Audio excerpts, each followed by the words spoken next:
नमस्कार प्रिय दर्शकों, कैसे हो। उम्मीद करता हूँ कि आप अच्छे होंगे। आज मैं एक नई कहानी लेके आपके सामने हाजिर हूँ।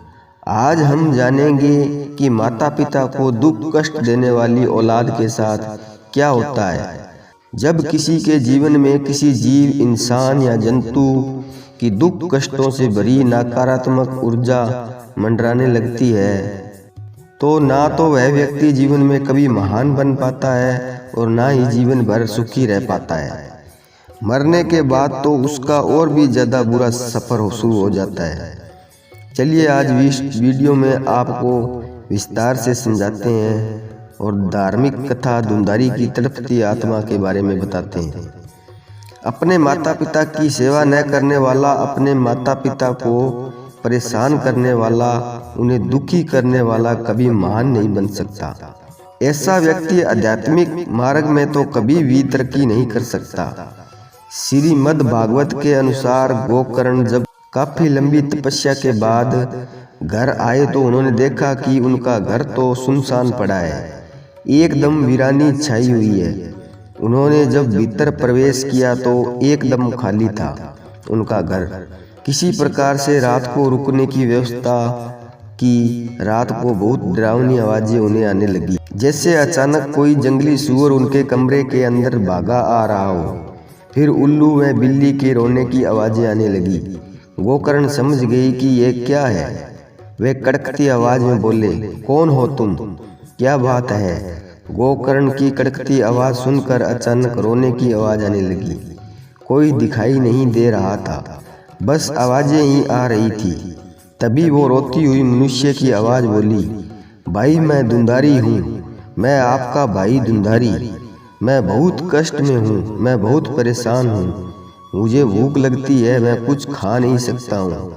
प्यास लगती है तो कुछ पी भी नहीं सकता हूँ। हालांकि मेरा शरीर नहीं है, किंतु मुझे ऐसा ही लगता रहता है जैसे मैं जल रहा हूँ। हवा के थपेड़ों से मैं कभी इधर होता हूँ तो कभी उधर। मैं एक स्थान पर टिक भी नहीं पाता। मेरे भाई बहुत कष्ट में हूँ, मैं एक प्रेत बन गया हूँ। गोकर्ण जी कहते हैं, धुंधारी तुम प्रेत कैसे हो सकते हो, तुम्हारा तो गया तीर्थ में पिंड दान किया है मैंने।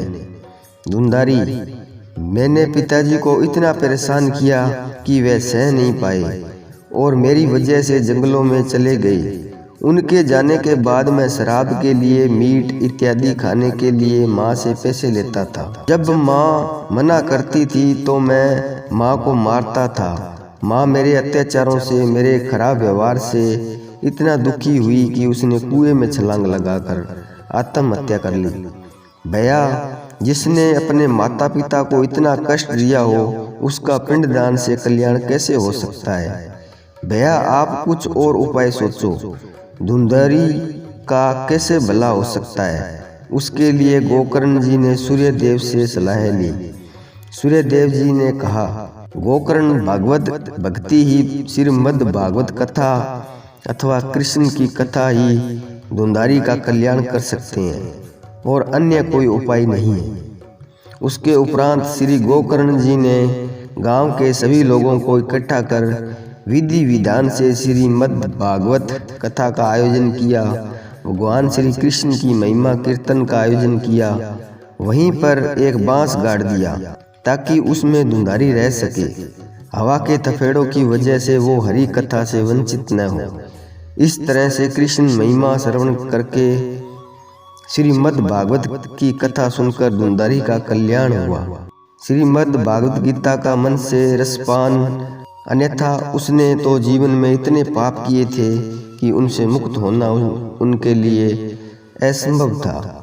क्योंकि जिन माता पिता ने हमें जन्म दिया है, जिन माता पिता इतने कष्टों के साथ हमें पाला पोसा है, पढ़ाया लिखाया, बड़ा किया, जिन माता पिता ने हमारे सुख के लिए अपने सुख को छोड़ दिया, उन माता पिता की अगर कोई सेवा ना करे, उन माता पिता को कोई कष्ट दे अथवा परेशान करे तो भगवान कैसे सहन करेंगे।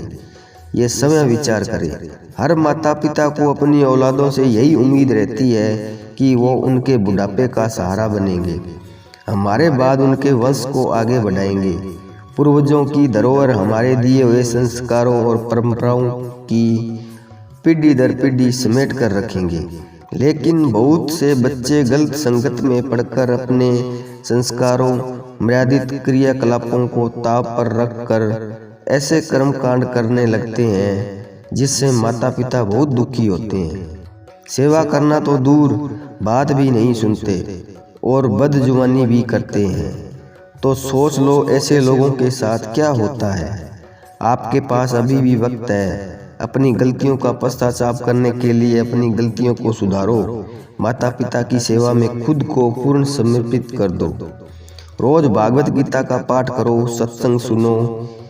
इससे आपके अंदर की अच्छी प्रवृत्तियां सक्रिय होगी, आपके अंदर की बुराइयों का नाश होगा। मन सकारात्मक विचारों और आध्यात्मिक ज्ञान से भरने लगेगा। रोज सुबह शाम ईश्वर का चिंतन करो, आपका कल्याण होगा।